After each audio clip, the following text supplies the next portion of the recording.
Genesis, dumating si Jacob kina Laban. ika-29 na kabanata. Nagpatuloy si Jacob sa kanyang paglalakbay hanggang sa dumating siya sa lupain ng mga taga-silangan. May nakita siyang isang balon sa kaparangan. Sa paligid nito'y may 3 kawan ng mga tupang nagpapahinga sapagkat doon pinaiinom ang mga ito. Ang balon ay may takip na malalaking bato at binubuksan lamang ito pag natitipon na ang mga kawan. Matapos painumin ang mga ito, muli nilang tinatakpan ang balon. Tinanong ni Jacob ang mga pastol na naroon, "Taga saan kayo mga kaibigan?" "Taga Haran," tugon nila. "Kilala ba ninyo si Laban na anak ni Nacor?" tanong niyang muli. "Oo," wika naman nila. "Kumusta siya?" tanong pa niya. "Mabuti," tugon naman nila.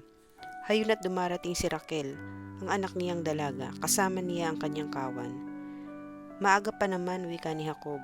"Bakit hindi ninyo painumin ang mga tupa at dalhin muna sa pastulan bago ikulong?" "Aba, hindi maaari," tugon ng mga pastol. "Ang lahat ng pastol ay kailangang narito bago buksan ang balon. Saka pa kami maaaring magpainom." Nakikipag-usap pa si Jacob nang dumating si Raquel. Naaboy nga ang kawan ng kanyang ama. Nang makita ni Jacob si Raquel, binuksan niya ang balon at pinainom ang mga tupa. Pagkatapos, nilapitan niya ang dalaga at hinagkan. Napayak siya sa tuwa. Sinabi niya, "Ako'y pamangkin ng iyong ama, anak ng iyong tiya Rebecca."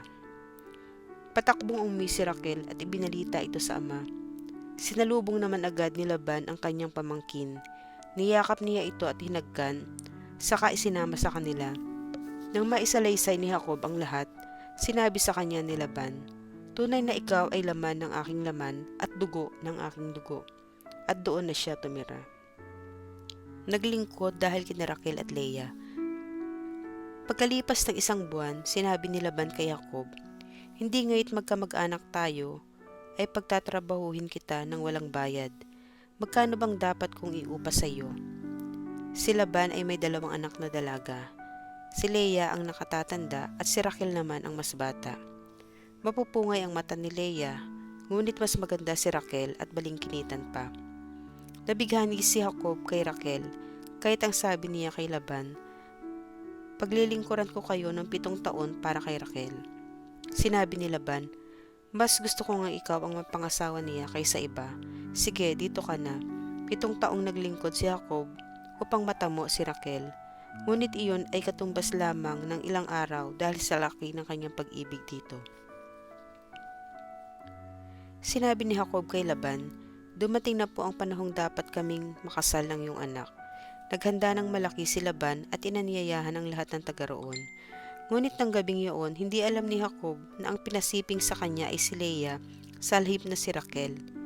Binigay ni Laban kay Leah ang kanyang aliping si Zilpa. Kinaumagahan, nakita ni Jacob na si Leah ang kanyang kasiping, kaya sinabi niya kay Laban, "Bakit ninyo ito ginawa sa akin? Bakit ninyo ako nilinlang? Naglingkod ako sa inyo para kay Raquel, hindi po ba?" Sumagot si Laban, "Totoo, ngunit hindi kaugalian dito na mauna pang mag-asawa ang nakababatang kapatid. Bayaan mo munang maraan ang pagdiriwang na ito. Pagkatapos ng 1 linggo, ibibigay ko sa iyo si Raquel kung maglilingkod ka sa akin ng 7 taon pa."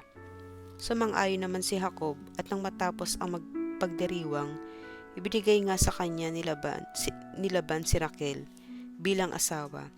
Binigay ni Laban kay Raquel ang alipin niyang si Bilha. Sa wakas, naangkin ni Jacob si Raquel. Mas mahal niya ito kay Leah at naglingkod pa si Jacob kay Laban ng 7 taon pa. Ang mga anak ni Jacob. Alam ni Yahweh na si Leah ay di gaanong mahal ni Jacob, kaya't niloob niyang magkaanak na ito, samantalang si Raquel ay hindi pa. Lalaki ang unang anak ni Leah. Alam ni Yahweh ang aking suliranin, sabi niya, "Ngayon, pihong mamahalin ako ng aking asawa." Kaya't Ruben ay pinangalan niya rito. Nagdalang tao siyang muli at lalaki na naman ang kanyang naging anak. "Kaloob din ito sa akin ni Yahweh," sabi niya, "dahil sa sinabi kong ako'y mamahalin ng aking asawa." Kaya tinawag naman niya itong Simeon. Muling nagdalang tao si Leia at lalaki uli ang naging anak. Sinabi niya, lalo akong mamahalin ng aking asawa sapagkat 3 lalaki na ang aming anak, at tinawag niya itong Levi. Nagdalang tao siyang muli at lalaki na naman ang kanyang anak. Sinabi niya, ngayon pupurihin ko si Yahweh. Kaya tinawag niya itong Judah. Mula nooy hindi na siya nagkaanak.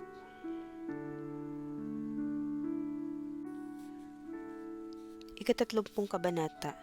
Na naghili si Raquel sa kanyang kapatid sapagkat hindi siya magkaanak. Sinabi niya kay Jacob, mamamatay ako kapag hindi pa tayo nagkaanak. Nagalit si Jacob at sinabi kay Raquel, nasa akin ba yon? Hindi ka maaaring pangunahan ng Diyos. Siya at hindi ako ang pumipili sa iyo upang hindi ka magkaanak. Kung gayon, sabi ni Raquel, sipingan mo ang alipin kong si Bilha upang magkaanak ako sa pamamagitan niya. At pinasiping niya kay Jacob ang kanyang aliping si Bilha. Nagdalang tao ito at nanganak ng lalaki. Sumang-ayon sa akin ang Diyos, wika ni Raquel. Dininig niya ang aking dalangin at pinagkalooban ako ng anak na lalaki. Kaya Dan ang pinangalan niya rito. Muling nagdalang tao si Bilha at nanganak ng isa pang lalaki. Sinabi ni Raquel, naging mahigpit ang labanan naming magkapatid, ngunit ako ang nagtagumpay, kaya tinawag niyang Neftali ang bata. Nang hindi na manganak si Leia, binigay naman niya kay Jacob si Silpa, at nagkaanak ito ng lalaki. Mapalad ako, sabi ni Leia, kaya Gad ang pinangalan ko sa kanya. Si Silpa ay muling nagdalang tao at nagkaanak ng isa pang lalaki. Sinabi ni Leia, masayang masaya ako, masaya ang itataguri sa akin ng mga babae. Kaya tinawag siyang Aser ang bata. Anihan na noon ng trigo samantalang naglalakad sa kaparangan si Ruben ay nakasumpong ng bunga ng mandragora at dinala niya ito kay Leia na kanyang ina. Bigyan mo naman ako ng mandragorang dala ng iyong anak, pakiusap ni Raquel kay Leia. Sinagot siya ni Leia, hindi ka pa ba nasisiyahang kunin ng aking asawa at pati magdragora ng aking anak ay pinagmimithian mo pa? Sinabi ni Raquel, bigyan mo lamang ako ng mandragoray, iyon na si Jacob ngayong gabi. Gabi na nang dumating noon si Jacob galing sa kaparangan. Sinalubong agad siya ni Leia at sinabi, sa akin kasi siping ngayong gabi, si Raquel ay binigyan ko ng mandragorang dala ng aking anak para sa karapatang ito. Nagsiping nga sila ng gabing iyon at dininig ng Diyos ang dalangin ni Leia.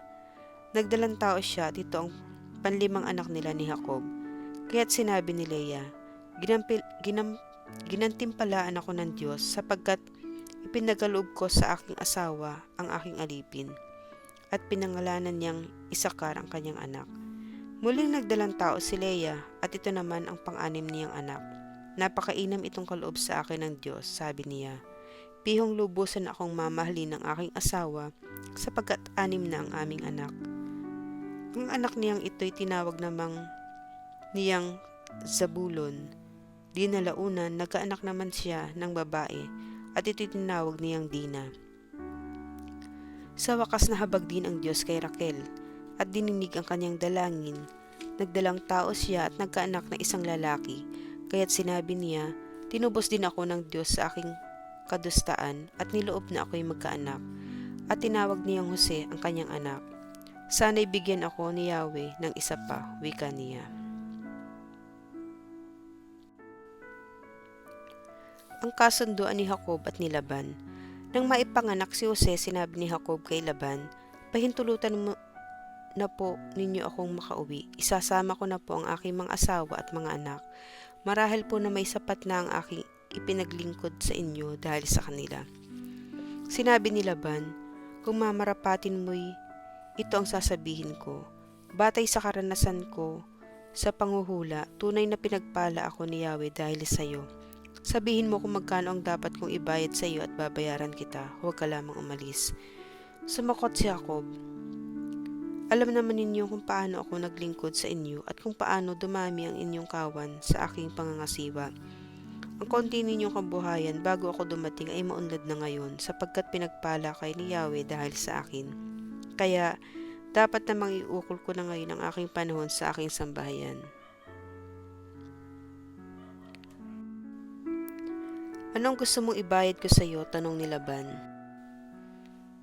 Tumugon si Jacob, hindi ko po kailangan ako iupahan ninyo.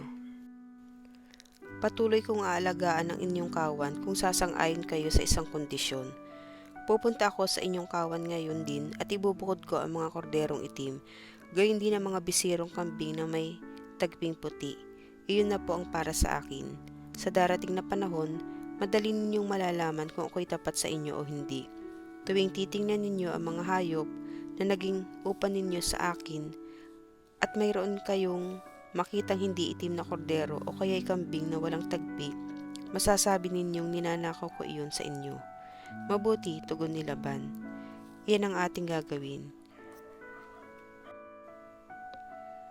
Ngunit ng araw ring yun, binukod ni Laban ang lahat ng kambing na may tagpi, maging barakong inahin. Gayon din ang mga tupang itim, at ito'y pinaalagaan niya sa kanyang mga anak na lalaki.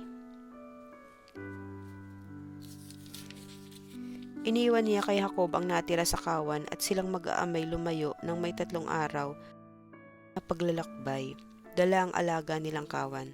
Pumutol si Jacob ng mga sariwang sanga ng estorake, almendro at platano at binalatan niya ang ibang parte upang magmukhang may batik. Inilagay niya ito sa painuman upang makita ng mga hayop tuwing iinom. Sa ganoong pagkakataon, nag-aasawahan ang mga hayop, napaglihihan ang mga batik-batik na sanga, kaya batik-batik ang kanilang bisiro. Ibinukod niya ang mga hayop na tagpian at itim sa kawan ni Laban, upang mga ito ang laging natatanaw ng mga tupang puti habang nanginginain. Sa gayon, parami ng parami ang sarili niyang kawan at ito hindi niya inihahalo sa kawan ni Laban. Ang batik-batik na sanga ng kahoy ay nilalagay lamang ni Jacob sa painuman kung malulusog na hayop ang nag-aasawahan. Ngunit hindi niya ito ginagawa kung ang mga hayop na nag-aasawahan ay hindi malulusog. Kaya't malulusog ang kanyang mga hayop samantala ang kay Laban ay hindi. Ano pat yumaman siya, lumaki ang kanyang kawan at dumami ang kanyang alipin, kamelyo at asno. Ang mabuting balita ayon kay Mateo, pinagaling ni Jesus ang isang paralitiko, ika-9 na kabanata. Sumakay si Jesus sa bangka, tumawid sa kabilang ibayo at tumuli sa sariling bayan. Pagdating niya roon, dinala sa kanya ng ilang katao ang isang paralitikong nakaratay sa kanyang higaan. Nang makita ni Jesus kung gaano kalaki ang kanilang pananalig, sinabi niya sa paralitiko, "Anak, lakasan mo ang iyong loob. Pinatatawad ka na sa iyong mga kasalanan." Isinaloob ng ilang eskribang naroroon. Nilalapastangan ng taong ito ang Diyos.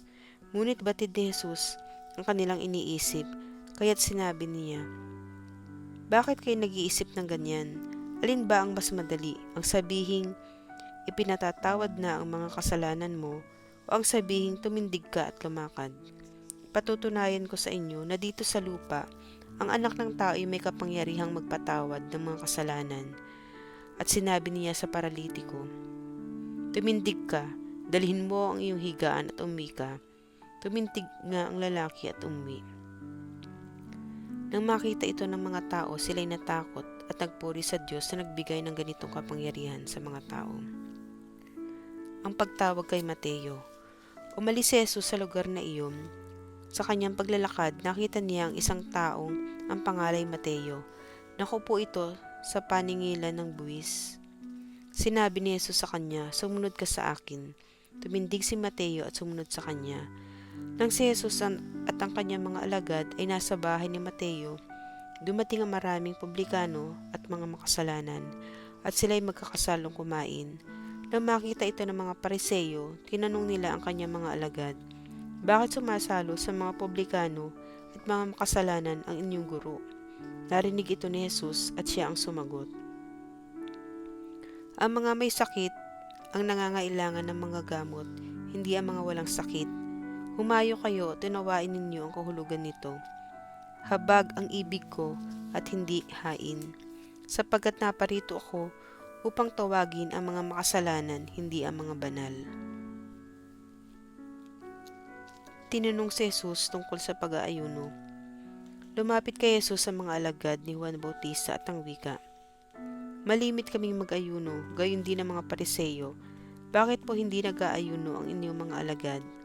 Sumagot siya, "Maaari bang magdalamhati ang mga panauhin sa kasalan habang kasama nila ang lalaking ikinasal? Kapag wala na siya, saka pa lamang sila mag-aayuno.